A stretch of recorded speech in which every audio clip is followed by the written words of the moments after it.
Friends, welcome back to my channel. ఎలా ఉన్నారు? అందరూ బాగున్నారా? నేనైతే చాలా బాగున్నానండి. నేనైతే వ్లాగ్ షేర్ చేస్తున్నాను. ఇది భోగి రోజు వ్లాగ్ మాట. మా ఇంటి పక్క వాళ్ళు ఇలా ముగ్గు అయితే వేశారు. చాలా బాగుంది కదా అని చెప్పి వీడియో అయితే తీశాను. తర్వాత ఇక్కడ భోగి మంట అయితే వేస్తున్నాం అన్నమాట. అంటే మా ఓనర్స్ అందరం కలిపి ఇలా భోగి మంట అయితే వేస్తున్నాము. ఈ కర్రలు పైన ఉండిపోయాయండి. ఫస్ట్ రాత్రి అంతా చాలా ఎక్కువ మంచు అది పడ్డది. దాని నుంచి కొంచెం వెలగడానికి కొంచెం టైం పట్టిందన్నమాట. ఇలాగ పేపర్స్ అవి ఉంటాయి కదా, వాటితోటి ఇలా వెలిగించి అన్నిటి దగ్గర ఇలా పెడుతున్నాను అనమాట. ముందు పిడకలు అది పెట్టేవారు. కొన్ని 9 పిడకలని ఏదో లెక్క అది ఉండేది. పిల్లలందరూ ఆ పిడకలు పట్టుకొని వెళ్ళి ఆ భోగి మంటలో వేయడం, తర్వాత కుటుంబ సభ్యులందరూ కలిసి వచ్చి భోగి మంట దగ్గర ఉండడం, అవన్నీ చాలా సరదాగా ఉంటుంది. మెయిన్ సిటీల్లో కన్నాని పల్లెటూరులోని చాలా బాగా జరుగుతుంది కదా ఈ సంక్రాంతి పండుగ. మెయిన్ పల్లెటూరులోని గొబ్బెమ్మలు, ముగ్గులు, తర్వాత ఇలాంటి భోగి మంటలు, కోడి పందాలు అవి చాలా చాలా బాగుంటాయి.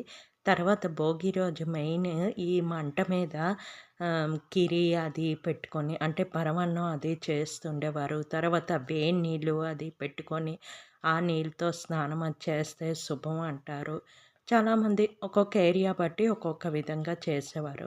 అలా భోగి మంట దగ్గర ఒక 1 అవర్ దాకా ఉన్నాను. ఉన్న తర్వాత ఇంటికొచ్చి ఫ్రెష్ అయిపోయి, తర్వాత ఇక్కడైతే టమాటా అండ్ కొత్తిమీర పచ్చడి చేస్తున్నాను. మేము ఎప్పుడు భోగి రోజైతే కుడుములు చేస్తామండి. చాలామంది చేస్తారు అనుకుంటున్నాను.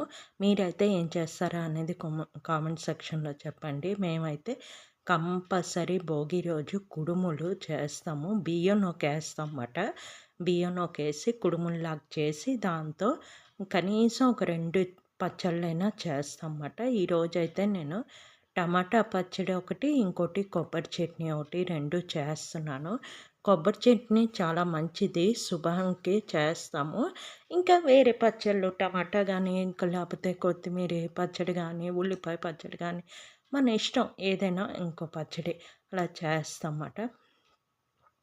ఈ ఫస్ట్ అయితే టమాటా కొత్తిమీర కలిపేసి ఒక పచ్చడి అయితే చేస్తున్నాను. ఓహో! ఈ పచ్చడి అయితే ఎంత బాగా వచ్చింది తెలుసా అండి. చాలా బాగా వచ్చింది. ఇది దగ్గర ఒక పావు కేజీ టమాటాలు వేసాను. అయితే చాలా తొందరగా అయిపోయింది. నాకు కూడా 1 స్పూన్ 2 స్పూన్ మిగిలింది. చాలా బాగా వచ్చింది టమాటా పచ్చడి. సింపుల్గా అండి. ధనియాలు, జీలకర్ర, ఎండుమిర్చి వేసుకున్నాను. తర్వాత టమాటాలు వేసుకున్నాను. వేసుకొని కొత్తిమీర వేసుకున్నాను. అంతే. తర్వాత కొంచెం సాల్ట్ వేసుకొని గ్రైండ్ చేసుకోవడమే. ఇక్కడే కొంచెం టమాటా వేయడం బట్టి, అంటే టమాటాల్లో ఉప్పు వేయడం బట్టి టమాటాలు బాగా మగ్గిపోతాయి అన్నమాట మనకి. ఇలా బాగా కలిపేసుకున్న తర్వాత మూత పెట్టేసుకున్నాం అనుకోండి, మనకి టమాటా, కొత్తిమీర అన్నీ బాగా బాగా ముద్దగా అయిపోతాయి. అయిపోయిన తర్వాత కొంచెం చల్లారాక గ్రైండింగ్ చేసుకుంటే మనకు పచ్చడి అయితే రెడీ అయిపోతుంది. నెక్స్ట్ కొబ్బరి అయితే నేను కొట్టేసి ఉంచుకున్నాను. అది కూడా ముక్కలు అవి చేసుకుంటాను అనమాట. ముక్కలు చేసుకొని సింపుల్ కొబ్బరి పచ్చడి అందరికీ తెలిసిందే. కొబ్బరి, కొంచెం వేయించిన పప్పు, చట్నీ పప్పు ఉంటుంది కదా, అది కొంచెం పచ్చిమిరపకాయలు అన్నీ కలిపి గ్రైండ్ చేసుకుంటాను. తర్వాత కుడుములు అయితే పెట్టేసాను. చాలాసార్లు నాది కుడుము కుక్కర్ చూపించాను కదా, అందులోనే కుడుములు అయితే పెట్టేసాను. ఈరోజు మా వారైతే మార్నింగ్ వెళ్ళిపోతారు. అతనికి సెలవు లేదు భోగి రోజు.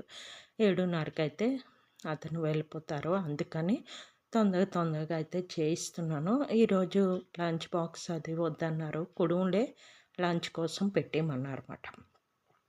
ఇలాగా కొబ్బరి అయితే కట్ చేస్తున్నాను. కట్ చేసి చిన్న ముక్కలుగా కొబ్బరి కూడా బాగా లేతగా ఉందండి. చాలా లేతగా ఉంది. నీళ్ళు కూడా చాలా ఎక్కువగా వచ్చాయి. దీనిలో కొంచెం వేయించిన పప్పు వేయాలి. మెయిన్ లేతగా ఉందనుకోండి మనకు పచ్చడి ఎక్కువ రాదు. అదే ముద్ద కొంచెం గట్టిగా ఉందనుకోండి, కూర కూడా ఎక్కువ వస్తుంది, పచ్చడి కూడా ఎక్కువ అవుతుంది. ఇలాగా చాకుతో కట్ చేస్తున్నాను. దీంతో పాటు కారం గుండ కూడా, అంటే ఇడ్లీ కారం గుండ కూడా చేస్తాను అన్నమాట. ఇలా అన్నీ బాగా ముక్కలు కట్ చేసుకున్నాను. ఈ లోపు నా టమాటా పచ్చడి కూడా అటు చల్లారిపోయింది. పక్కన గ్రైండ్ చేసి ఉంచేసుకున్నాను. తర్వాత కొబ్బరి కూడా గ్రైండ్ చేసి ఉంచేసుకున్నాను. నెక్స్ట్ ఇక్కడ ఇడ్లీ కారప్పొడి అయితే చేస్తున్నాను. దానికోసం సింపుల్‌గా ధనియాలు, జీలకర్ర, నెక్స్ట్ ఎండుమిర్చి ఏసుకుంటాం. కొంచెం ఎక్కువగానే ఏసుకుంటాం. మెయిన్ దీని పేరే ఇడ్లీ కారంగా ఉంది కదా! అందుకు కొంచెం ఎండుమిర్చి ఎక్కువ పడతది. తర్వాత శనగపప్పు వేసుకుంటాం అన్నమాట. ఇది ఎక్కువగా చేసుకొని ఉంచుకున్నా కూడా చాలా మంచిదే. ఎప్పుడు కావాలంటే అప్పుడు ఇడ్లీలతోని తినడానికి చాలా బాగుంటుంది. దీనిలో కొంచెం నెయ్యి వేసుకొని కారం గుండ వేసుకొని ఇడ్లీ తింటే చాలా బాగుంటుంది. ఎప్పుడైనా చట్నీలు అవి చెయ్యన్నప్పుడు కూడా కొంచెం ఈ పౌడర్ వేసుకొని దానిలో కొంచెం నెయ్యి వేసుకొని తింటే చాలా బాగుంటుంది అన్నమాట. ఇది మామూలు మనం కందిగుంట ఎలా చేసుకుంటామో అలాగే ఇది బాగా కొంచెం వేగిపోవాలి. పచ్చి స్మెల్ లేకుండా అలా వేగిపోవాలి. మంచి వేగిన స్మెల్ వస్తుంది కదా అంతవరకు. ఇది ఒక చిన్న టిప్ అండి. ఇక్కడ శనగపప్పు వేగుతుంటే నెయ్యి కరిగించడానికి ఇలా గిన్నెతో పెట్టేసాను దానిలోనే. ఇది మా పాప ఐడియా అన్నమాట. నెయ్యి వేడి చేద్దామంటే మమ్మీ ఇటు అని చెప్పి అది అన్నదన్నమాట. అలాగే దానిలోని ఆ పప్పులోని పెట్టేస్తే మనకి నెయ్యి కూడా ఆ వేడికి చూస్తున్నారా ఎంత తొందరగా కరిగిపోయిందో. ఈ టిప్ మీకు ఎవరికైనా తెలుసా? ఈసారి ఎప్పుడైనా నెయ్యి ఇలాంటప్పుడు ఇడ్లీలకి వాటికి కావాలంటే ఇలాగేమైనా డ్రైవి వేగిపోయినప్పుడు దానిలో పెట్టేసామనుకోండి మనకు బాగా నెయ్యి తొందరగా వేడికిపోతుంది, కరిగిపోతుంది అన్నమాట.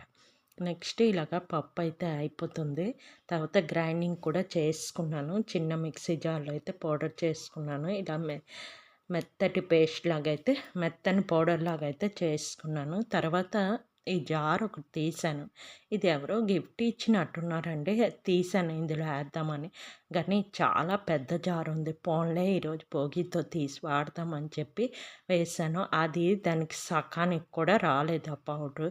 ఈ జార్లో ఏంటంటే నేను అనుకోవడం అర కేజీ డబ్బాలో అనుకుంటాను. అర కేజీ కేజీవో ఇవి ఏంటంటే మనకి పల్లీలు అలాంటివి పెట్టడానికి బాగుంటాయి. ఎక్కువ ఎక్కువ పికిల్స్ అలాంటివి ఎక్కువ పడతాయి. అది చూస్తున్నారా డబ్బాకి ఎంత వచ్చిందో నేను చేసేది.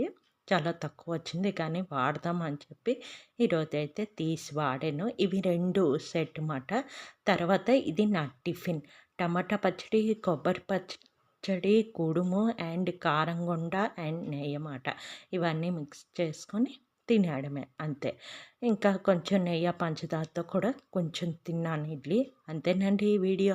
నా వీడియో కనుక నచ్చినట్లయితే ప్లీజ్ లైక్, షేర్, సబ్స్క్రైబ్ చేయండి. ఇంకో మంచి వీడియోతో మళ్ళీ కలుస్తాను. Okay bye.